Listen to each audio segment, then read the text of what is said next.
دو کام کر لو ہر عبادت کے ساتھ.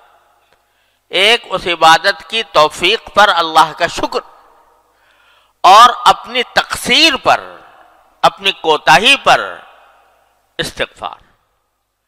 اگر یہ کام کرتے رہو گے کرتے رہو گے تو انشاءاللہ رفتہ رفتہ راستہ طے ہوتا جائے گا، اور ایک وقت آ جائے گا، ضرور آ جائے گا انشاءاللہ، کہ تم احسان کے مرتبے تک پہنچ جاؤ گے.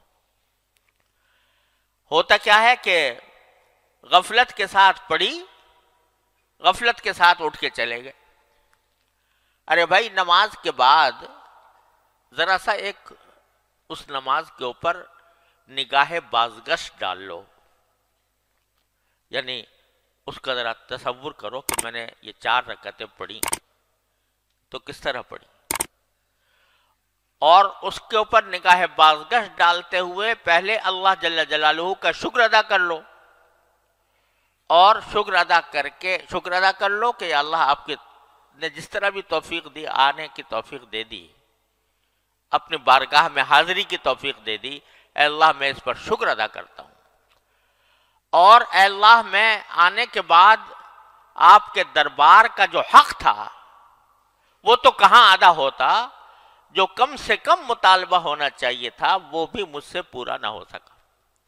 دیکھو خشوع کا اعلیٰ مقام تو وہ ہے جو حدیث میں فرمایا گیا کہ ان تعبد اللہ کأنک تراہ. اللہ تبارک و تعالیٰ کی عبادت اس طرح کرو جیسے کہ اللہ کو دیکھ رہے ہو، اور اگر نہیں دیکھ رہے تو کم از کم وہ یہ خیال کر لو کہ وہ تمہیں دیکھ رہا ہے. اعلیٰ مقام تو یہ ہے کہ پوری نماز میں اول سے لے کر آخر تک بندہ اللہ تبارک و تعالیٰ کی طرف متوجہ رہے اور یہ سمجھے کہ میں اللہ کو دیکھ رہا ہوں یا اللہ مجھے دیکھ رہا ہے. لیکن ادنا درجہ کیا ہے؟ ادنا درجہ یہ ہے کہ کم از کم جو الفاظ تم زبان سے نکال رہے ہو دھیان ان الفاظ کی طرف ہو. جب الحمدللہ کہا، الحمدللہ رب العالمین کہا، تو دھیان ان الفاظ کی طرف ہو. میں نے یعنی پتہ ہو کہ میں الحمدللہ رب العالمین کہہ رہا ہوں، الرحمن الرحیم کہہ رہا ہوں. اور اس میں حدیث میں آتا ہے کہ نبی کریم صلی اللہ علیہ وسلم نے فرمایا کہ جب بندہ الحمدللہ رب العالمین کہتا ہے تو اللہ تبارک و تعالی جواب دیتے ہیں حمیدنی عبدی، میرے بندے نے میری تعریف کی. جب الرحمن الرحیم کہتا ہے تو اللہ تعالیٰ جواب دیتے ہیں کہ اثنا علی عبدی، میرے بندے نے میری ثنا کی. جب مالک یوم الدین کہتا ہے تو کیا فرماتے ہیں؟ مجدنی عبدی، میرے بندے نے میری بزرگی بیان کی. اور جب کہتا ہے ایاک نعبد و ایاک نستعین تو باری تعالیٰ فرماتے ہیں کہ یہ جو وہ کہہ رہا ہے بندہ، یہ میرے اور بندے کے درمیان ہے یہ معاملہ. وہ میری عبادت کرتا ہے، میں اس کی مدد کرتا ہوں. ایاک نعبد و ایاک نستعین. تو آدمی کم از کم اتنا جو ادنا خشوع کا درجہ ہے وہ کیا ہے کہ جو الفاظ زبان سے نکال رہا ہے انسان، ان الفاظ کی طرف دھیان ہو. میں نکال رہا ہوں، یہ نہ ہو کہ بس مشین چل پڑی اور آخر میں جا کے بس سلام پھیر دیا، بلکہ دھیان ان کی طرف ہو، الفاظ کی طرف ہو. یہ ادنا درجہ ہے.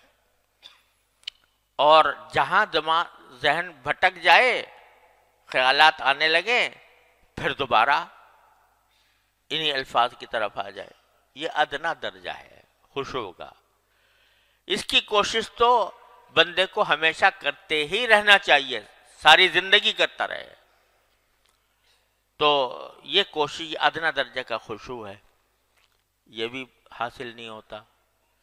تو اللہ آپ نے تو کرم فرمایا تھا کہ ہمیں توفیق دی تھی کہ آپ کے دربار میں حاضر ہوئے، لیکن ہم نے اپنی طرف سے جو ہمارے کرنے کا کام تھا وہ ہم سے نہ ہو سکا. تو اللہ ہم اس پر استغفار کرتے ہیں. اسی لیے سنت ہے نبی کریم صلی اللہ علیہ وسلم کی کہ نماز ختم ہونے کے بعد فرماتے کہ استغفر اللہ استغفر اللہ استغفر اللہ 3 بار. استغفر اللہ فرماتے تھے. ابھی تو نماز پڑھی، نماز کوئی گناہ تو کام نہیں ہے، استغفار تو گناہ کے کام پر کیا جاتا ہے، لیکن رسول کریم صلی اللہ علیہ وسلم نماز کے بعد استغفر اللہ فرماتے تھے. کیوں؟ کہ اللہ توفیق تو آپ نے عطا فرمائی، لیکن میں آپ کی عبادت کا حق ادا کر نہیں سکا، میرا دل و دماغ ادھر بھٹکتا رہا.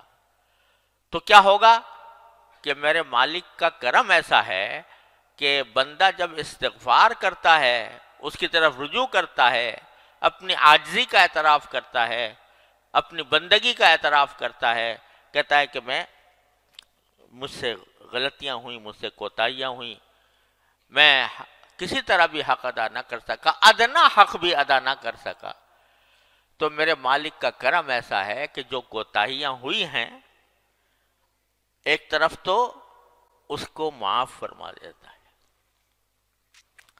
اس کو معاف فرما دیتا ہے. میرا بندہ ہے، کمزور ہے، اور اس کے اندر وہ صلاحیت نہیں ہے جو ہونی چاہیے، تو اس واسطے یہ مجھ سے رجوع کر کے اپنی ناتوانی، اپنی کمزوری کا اعتراف کر رہا ہے، اپنی تقصیر کا اعتراف کرتا ہے، تو میں اس کو معاف کر دیتا ہوں.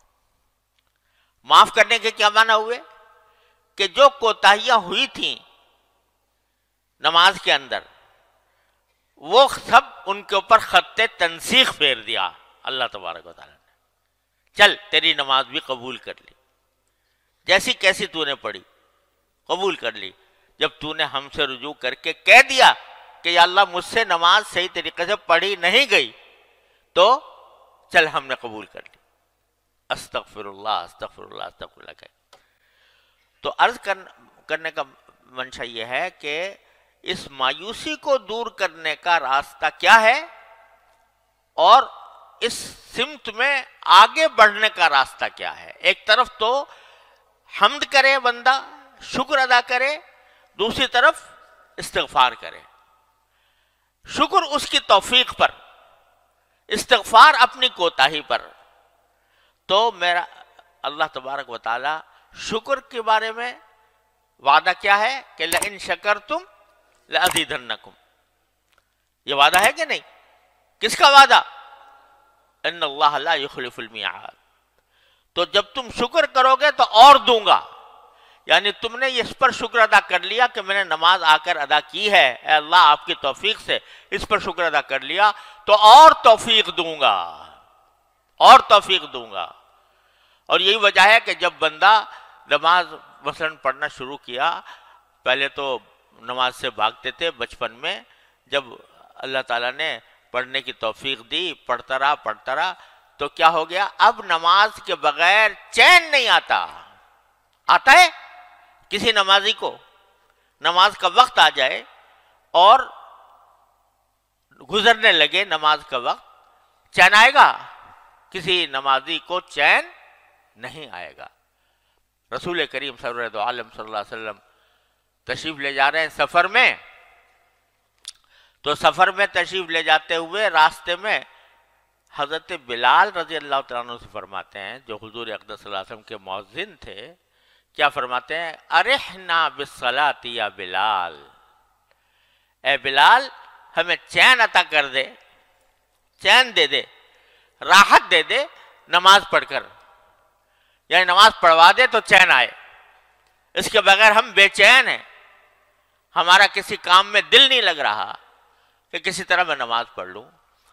تو آدمی ایسا ہو جاتا ہے کہ چین نہیں آ رہا. یہ کیا ہوا؟ جو توفیق شروع میں ہوئی تھی کہ اس وقت زبردستی بغیر دل نہیں چاہ رہا، دل گھبرا رہا ہے، لیکن بندے نے اس کی پرواہ کیے بغیر نماز میں آ کے کھڑا ہو گیا.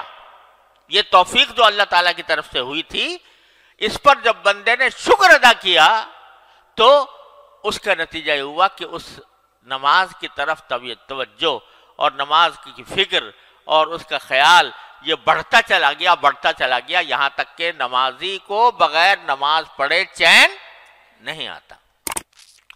تو یہ شکر کی خاصیت تو یہ ہے کہ اب شکر کیا تم نے اور تمہیں توفیق دیں گے، اب شکر کیا اور توفیق دیں گے.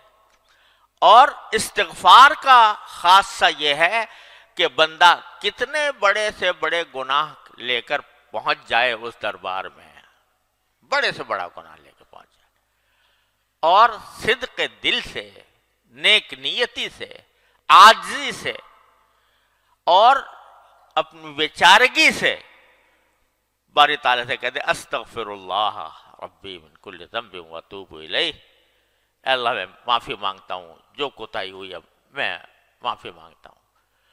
تو یہ استغفار ایسی چیز ہے کہ میرا مولا اس کے اوپر معافی کا اس نے وعدہ کر رکھا ہے، وہاں شکر پر وعدہ یہ کر رکھا ہے کہ اور دوں گا، یہاں استغفار پر یہ وعدہ کر رکھا ہے کہ تمہاری غلطیاں معاف کر دوں گا۔ ان اللہ یغفر الذنوب جميعا یا عبادی الذین اسرفوا علی انفسهم لا تقنطوا من رحمت اللہ ان اللہ یغفر الذنوب جميعا۔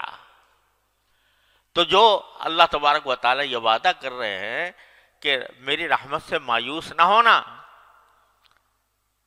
یا عبادی الذین اسرفوا علی انفسهم، اے میرے وہ بندو جنہوں نے اپنی جان کے اوپر ظلم کیا ہے، لا تقنطوا من رحمت اللہ، اللہ جل جلالہ کی رحمت سے مایوس نہ ہونا، ان اللہ یغفر الذنوب جميعا، اللہ تعالیٰ سارے گناہوں کو معاف کر دے گا تمہارے، یہ وعدہ کر رکھا۔ اتنا آسان کام اللہ تعالیٰ نے بندے کو عطا فرما دیا ہے۔ جب شیطان ڈسے، جب نفس کے فریب میں انسان مبتلا ہو، کوئی بھی غلطی اسے سرزد ہو، فرماتے ہیں دروازہ میں نے کھولا ہوا ہے، آ جاؤ، آ کے استغفار کر لو، کہہ دو یا اللہ مجھ سے غلطی ہو گئی، صدق دل سے کہہ دو اور سچے دل سے، عاجزی کے ساتھ، بیچارگی کے ساتھ، عبدیت کے ساتھ کہہ دے بندہ کہ اللہ مجھ سے غلطی ہو گئی معاف فرما دی، یا اللہ مجھ سے غلطی ہو گئی معاف فرما دی، کہتے ہیں سب معاف کر دوں گا۔ معاف کرنے کے کیا معنی؟ کہ وہ ساری کوتاہیاں جو تم نے کی ہیں وہ میں نے معاف کر کے تمہارا پرچہ صاف کر دیا، تمہارا صفحہ صاف کر دیا۔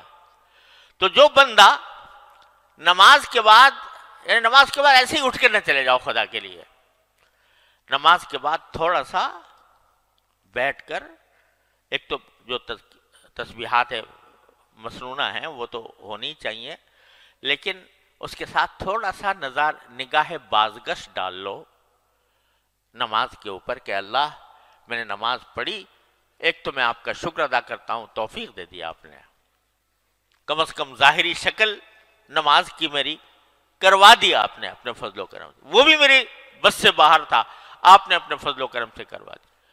دوسرے میں استغفار کرتا ہوں، کہے پر کرتا ہوں جو میں نہ مجھ سے کوتاہیاں ہوئی ہیں اس نماز کے اندر، ان پر استغفار کرتا ہوں۔ یہ کر کے دیکھو ہر نماز کے بعد کتنا وقت لگے گا، 1 منٹ 2 منٹ، اور ذرا سا اگر تھوڑا سا اور بڑھا لو کہ اپنی ان 4 رکعتوں